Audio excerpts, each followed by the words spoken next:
Congressman Bob Goodlatte is a Republican from Virginia and the chairman of the House Judiciary Committee, and he joins us now live from Liberty University in Lynchburg, Virginia, with more on this latest unilateral action from the president. Chairman Goodlatte, thanks very much for joining us. Thanks, Doug. Good to be with you and your viewers. Tell us what your reaction to this latest unilateral action by the president is. Well, it's very concerning when you have a president of the United States that works as hard as he does to jam a law through the Congress, 2,500 pages long, 20,000 pages of regulations. It's not going the way he intended it, and instead of coming back to the Congress, which under our Constitution and separation of powers has the authority to make changes, and there's nothing in Obamacare that allows him to give these extensions, these delays, to waive the mandate for people who have not met certain criteria under the law. Many of these things are good. In fact, the House has twice passed, both last summer with regard to the employer mandate and this fall with regard to the, if you like your health care plan, you can keep it, when people found out they couldn't. We passed legislation in both instances to address those problems.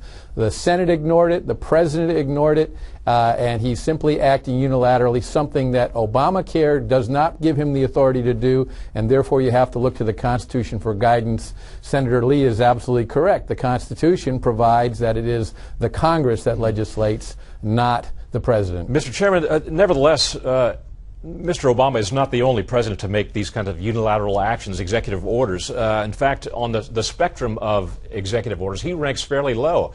Previous presidents have made many, many more of them. What qualitatively makes this different? Well, this is a massive new change for Americans in terms of the health care they're going to be provided. As you know, virtually every Republican in the House and Senate has voted to repeal Obamacare, but we also have worked to make changes in the law where it's necessary to do so, and we're willing to do that in these instances as well. The President simply doesn't have the authority to take these actions unilaterally. So we held a hearing on this. It's not just the health care area. It's lack of enforcement of our immigration laws, lack of enforcement of our drug laws, and some of our environmental laws are being enforced in ways that are not contemplated by the law. So we held a hearing. We had 4 constitutional scholars, 3 of whom voted for President Obama, by the way, and 2 of those 3 and 3 of the 4 total said that the president was exceeding his authority under the separation of powers doctrine, and that's why the separation of powers doctrine exists in the first place, to check against presidents taking these actions. So now we're going to hold a hearing here in the next couple of weeks on looking at new solutions that can be explored for how to hold the president accountable in these areas and make sure that the power of the Congress is not simply given away by people who say, yeah, we like what he's doing, therefore he can do it, we don't have to take action to do it. Well, some have suggested one of those potential solutions is to file a suit against the president to stop this. Senator Mike Lee has said that that's not possible because you don't have damage done here. In fact, these businesses who've been affected by this executive action are getting a reprieve from taxes. So there's no technical damage done there. What's your perspective on that?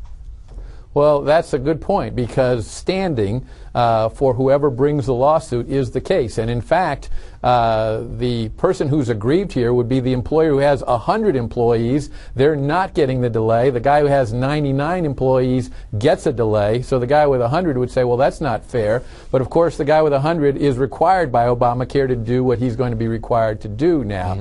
And so he may not have that standing. But there really should be a stronger look at these matters by our courts, and the court should take a more enlightened view of granting standing, particularly to the Congress itself. Historically, we've had a hard time. There have been a few instances we've brought suit against administrations, but the fact of the matter is we need to be looking at whether we can enhance the standing of the Congress itself to bring the courts in to arbitrate these decisions, which they have historically tried to avoid because of the political nature of them. Mr. Chairman, we're out of time, so you're saying that a suit is within the realm of possibility. Real quick. Well, we have to, that's what the purpose of the hearing is, to hear various testimony from constitutional scholars about what can be done, and then we'll decide moving forward what we should do. Chairman Bob Goodlatte of the House Judiciary Committee, thank you very much, sir. Good to see you.